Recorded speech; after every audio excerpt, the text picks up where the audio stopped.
risk of the project, the higher the RADR, and thus the lower a project NPV. So basically, if you adjust your risk, it will be higher, right? So when you have a higher RADR, your NPV will be lower. Okay, so NPV will be lower. Okay, this is the risk-adjusted discount rate. How you want to find the risk-adjusted discount rate? Normally, we have two elements of risk, which is the non-diversifiable and also diversifiable risk. This one we can eliminate. Okay, we cannot eliminate the risk. This one we can eliminate. Okay, this one is market risk. Non-diversifiable. Undiversifiable. Okay, okay, risk is actually market risk. This one is the company risk. Okay, basically this one you will be covering in the next semester, but you might want just to know what is the non-diversifiable. It's very hard to use. Okay. Non-diversifiable. Okay. Normally I call it systematic risk and systematic risk. Okay. So this textbook is undiversifiable. Okay, and also diversifiable.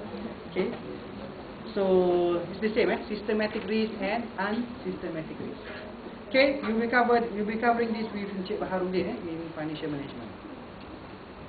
Okay, now just look at this. Actually, this is the SML. Okay, this area you will accept your NPV. This one you will reject, okay, because it's lower than the SML. Okay, this also. Now we look at this. One example. When a company wishes to apply the RADR approach to determine whether to implement project A or B. In addition to data presented earlier, Bennett management assigned a risk index of 1.6 to project A and 1.0 to project B as indicated in the following table. Okay, the required rate of return associated with this index are then applied as discount rate to the two projects to determine NPV. Now you look at this. Okay, already been given to you. Project A has index of risk 1. Okay, the risk index is 1, and then project A, the risk index is 1.6. Okay, so you use this index to give you the required return or RADR. So this one is 11%, this one is 40%. So when you have this type of project, you have to use RADR rate instead of using cost of capital. That's all. That's only the difference. Okay, the difference is normal NPV is that you use cost of capital or IRR. Okay, but using the RADR, you use the RADR rate. That is the difference. The difference between these two NPV or the risk-adjusted discounted NPV. Okay, so everything is the same. Okay, everything is the same. NPV calculation is the same. Okay, so except that you use different rates. Okay, different rates. Right.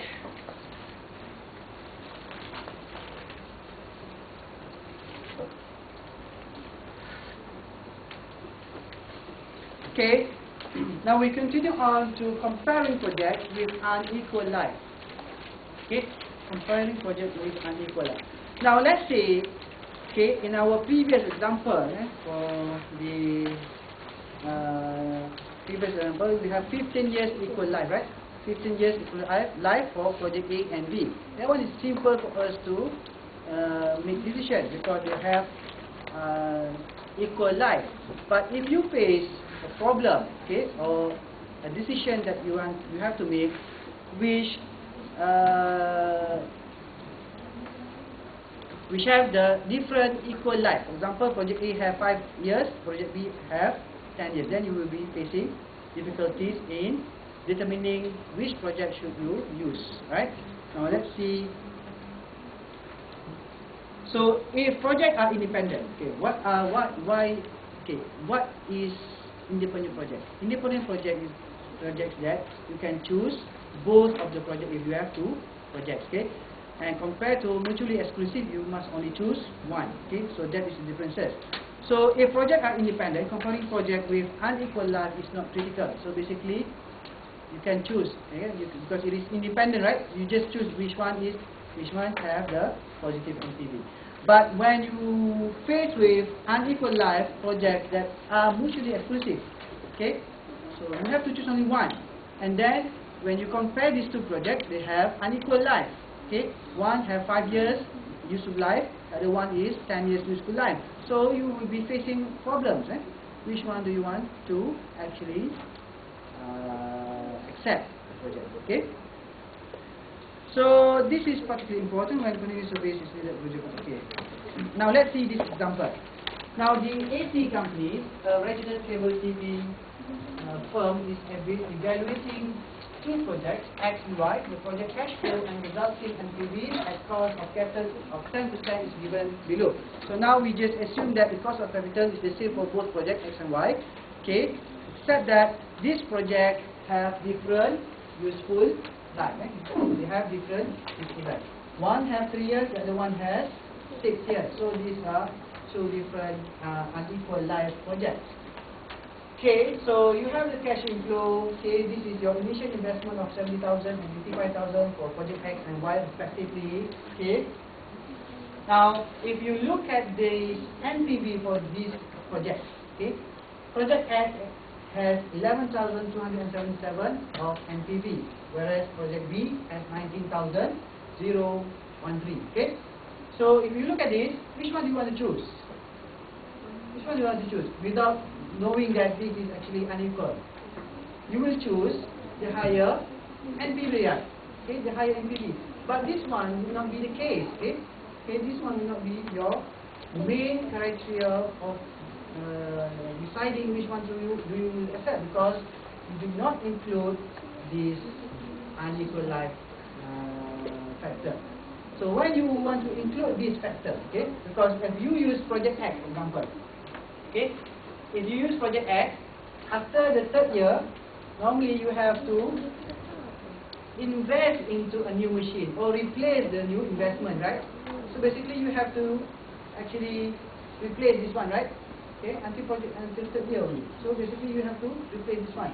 So basically, that's why when you are facing with unequal life project, what you have to do, you have to analyze it.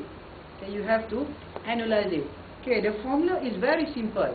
You get your NPV, then you divide it by PVIFA according to the year which the project ended. For example, in this case, you take 11,277.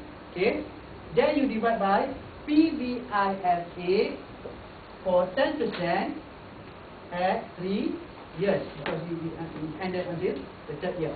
Okay, so you get the answer. It's also the same as this. You get 19,013. You divide by PVIFA 10% at 6 years. Right? Okay. So very simple. A and PV, you just take PVIFA, then you divide the by the cash flow. NPV, sorry. Okay, so we look at that. Okay, the answer would be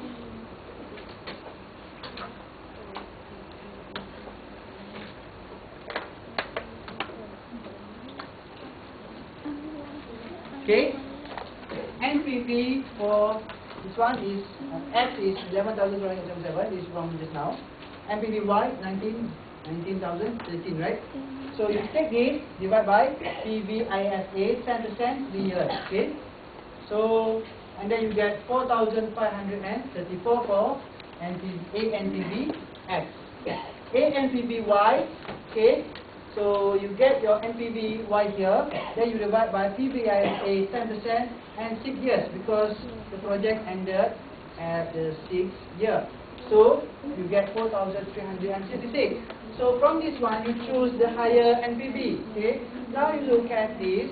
Actually, you are choosing the project X. Okay.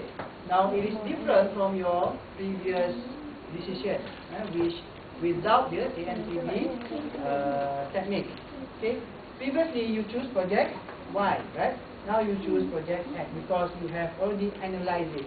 So you choose or pick project X. So this is important, right? Very, very, very important for you to understand. Okay?